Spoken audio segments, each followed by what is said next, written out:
same thing, right? This is what normal intestine looks like right here. This is what ileum looks like right here. Yeah. Because ileum has these big patches of lymphoid tissue, and these are Peyer's patches.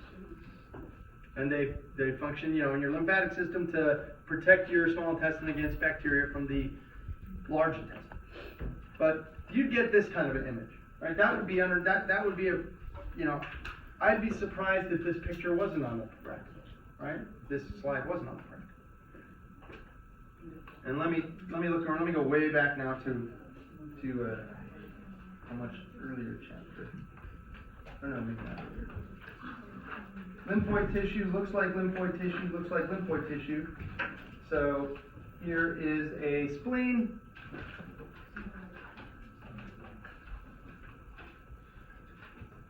Now there's a little bit more heterogeneity here. There's a lot more going on because it's an organ unto itself. It's not just a patch of lymphoid tissue, but this stuff in the middle looks just like that stuff I showed you. Matter of fact, let's zoom in and prove it.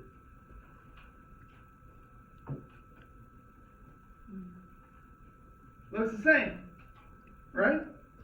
Yeah, it's the same to me. There's reticular connective tissue fibers, and there's the white blood cell.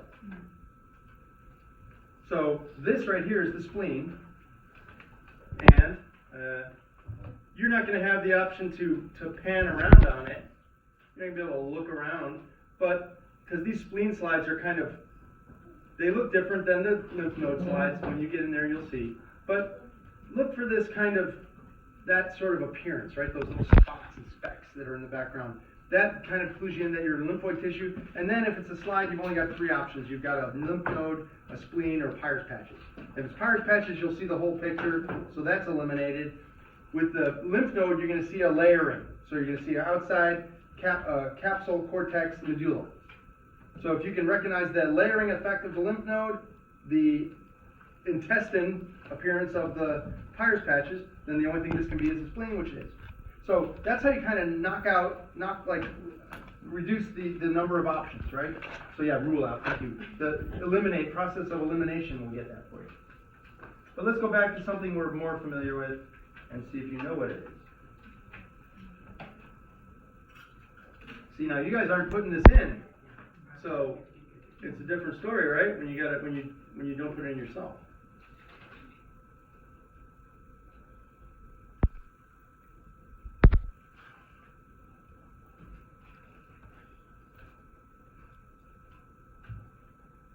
Now, this can only be one thing, and this is probably the image you're going to get. Something like this. It looks it looks similar superficially to a lymph node, which I haven't shown you. But it's not. It's clearly got a capsule around the outside. This is clearly a natural edge here. And then you can kind of see, let's see if I can do this. This thing's got more buttons on it.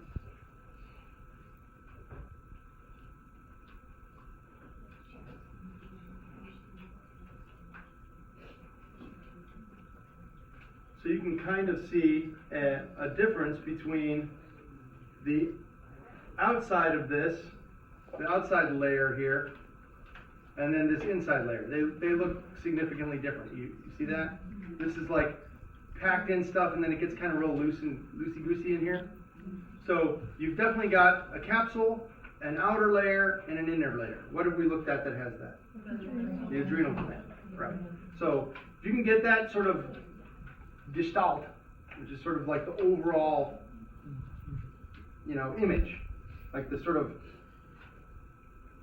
the whole thing is one, right? Like the forest. If you can see that this is a forest, then you can pick out the trees inside. Then you can say, oh, well, then that makes this the capsule, this makes this the cortex, this makes this the medulla. And then from there, you can just access your files in your head and call up the hormones that are produced by the cortex and the hormones that are produced by the medulla. But you have to get to this step first. This is the initial step. You have to recognize it, right? So if you've got the time, spend it in the Science Learning Center. But watch this.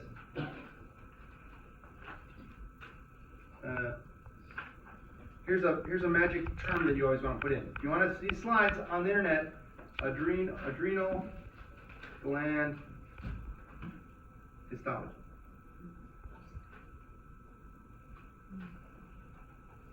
And you can get ones that are labeled, and maybe they're labeled correctly. GFR, that's correct. Medulla, fibrous capsule, that's dead on. But this does look different than this, right? So keep in mind that images on the internet, they put good images on the internet. They put some garbage ones too, right? But there's some good ones. So here was a nice little image that might be of use, and it is, right? Now this is some pretty significant layer in here. This is a pretty nice slide. But you'd have this, this is the zona glomerulosa, zona fasciculata, zona reticularis, medulla. Right? You don't see that real zonation on these guys. I wouldn't ask you to pick out the zones on this because I can't see them. But there are slides we have that you can see the different zones. So keep your options open, right? Like, don't just stick to one thing. I can go to this page right here and just have, my choice, my pick of the litter. I can take whatever I want. So don't be afraid to use the internet as a substitute teacher for you, but don't just click on the first thing you see and go, okay, I can memorize this picture, because you're not going to see that picture. I'm probably not telling you guys anything you don't know, but I hope I'm just reinforcing the thought process. Who knows? I don't know. Just kind of hanging out. I'm just sitting here watching the wheels go round and round. I really love to watch them roll.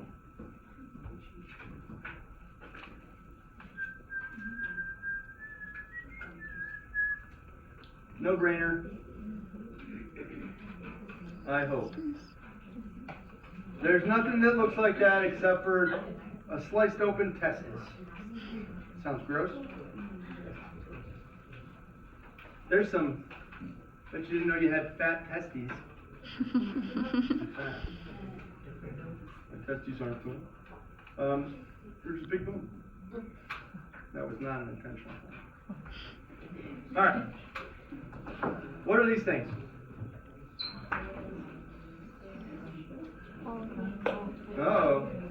Intestinally and weak way, what are they? This is testes, so these are seminiferous tubules. I was going to say that, right? Seminiferous tubules. What occurs inside of these seminiferous tubules? Spermatogenesis, right? So you're going to make sperm cells in here.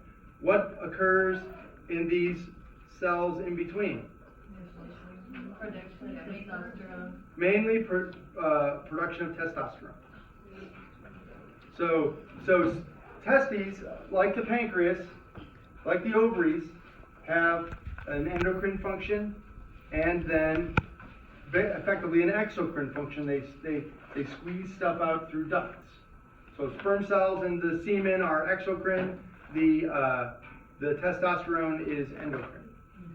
But this is a pretty good image of this, right? This is pretty clearly testes. Alright, that's an easy one, I hoped. And you guys came up either shy or blank on seminiferous tubules. Alright, let's give you one you can't miss. I won't let you miss it.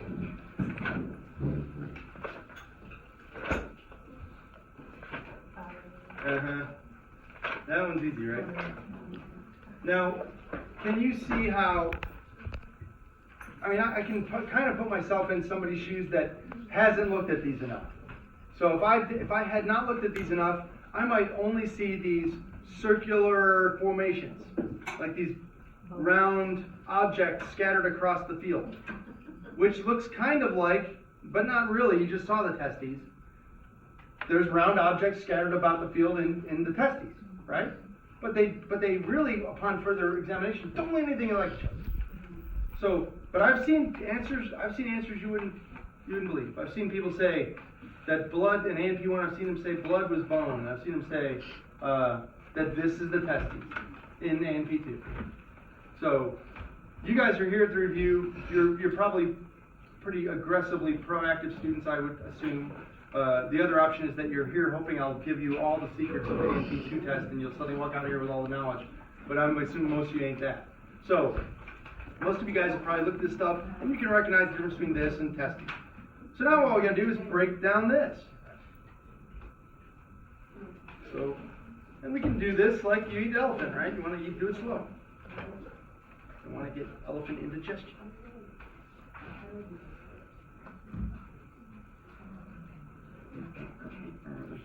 These new microscopes are crazy, man. All right, so there we have it. This is up pretty high power, but there can be no mistaking that this is thyroid. So let me find a spot here. Here's a good spot.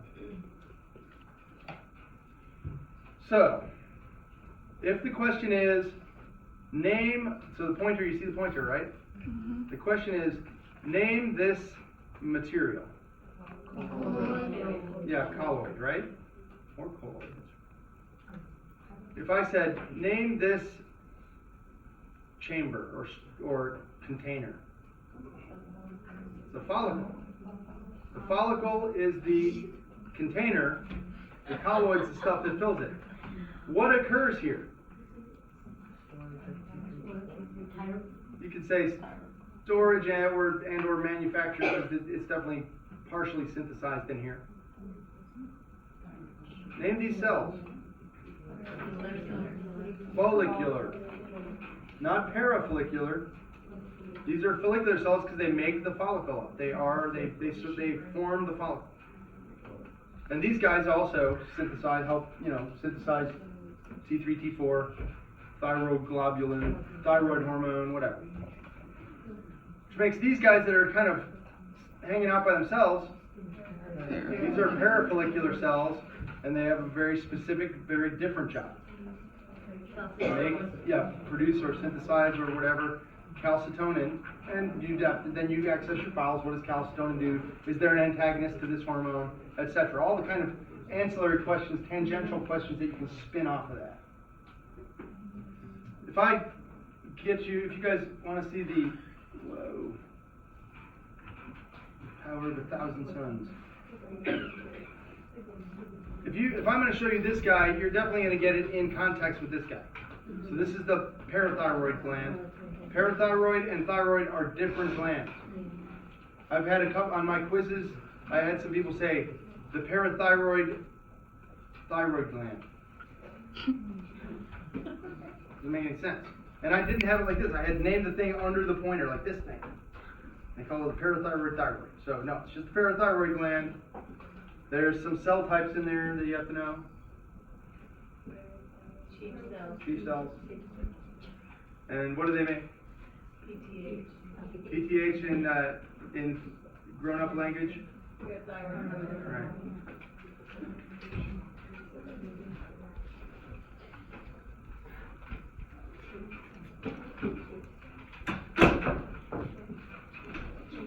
If you gotta go, you gotta go. It's cool. I'm just gonna go for a little bit longer and then kind of run out of gas and start foaming at the mouth and fall over backwards. Let me not do that. Let's look at this. I'm gonna give you one that you may not have looked at. All right. Yes, it is blood. It is blood. Blood.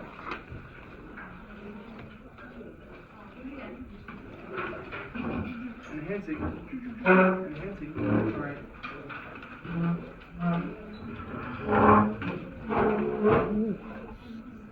It's kind of smushed together. Let me go somewhere else. Let me go somewhere hopefully that's not. It's getting more smushed. This is rough. This is a rough slide. You go back to where I was. It was better there. All right, there we go. Now I pooped right at the edge, so it's only good at the edge. Bless you. Or is that a baby mouse?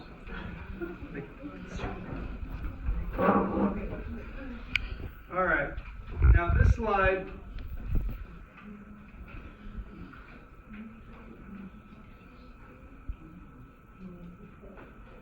is interesting because Is there anything unusual about it? Let's just go. What would you call these cells? Neutrophils are the most common, right? So that sounds like it makes sense. But they're not. What's this? This is a neutrophil. What's the difference in coloration between that guy and this guy? Red, red, red, red. So these are eosinophils. That word is not that hard to pronounce. Eosinophil. There you go, look at you. So this is a slide that you have that shows a particular disorder called eosinophilia, which is one of the disorders you have to know. So you'd get, on a slide like this, I'm not going to have you just go like this and say, what are these? Because I could think those are, if I didn't know already, those do look like neutrophils, right? Because that redness, even though it's red, there's nothing to compare and contrast it to. So you definitely get the ability to compare it with a non-eosinophil. The problem with eosinophilia slides is that there's so many eosinophils. But there's a monocyte right here. I don't know what that is. So there's a couple of eosinophils. But you definitely have the option to, you'd have the, there we go.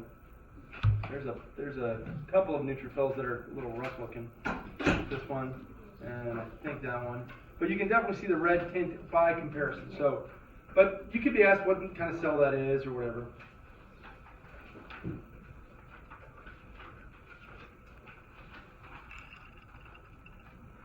I'll do one more.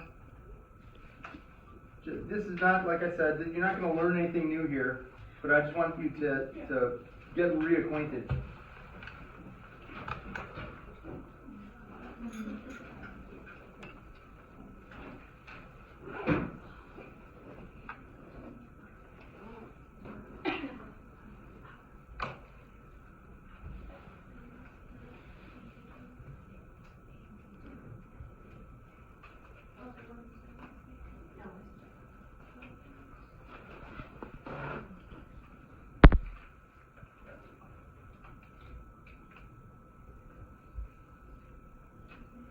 Alright, so, I'm real super happy with these guys, but,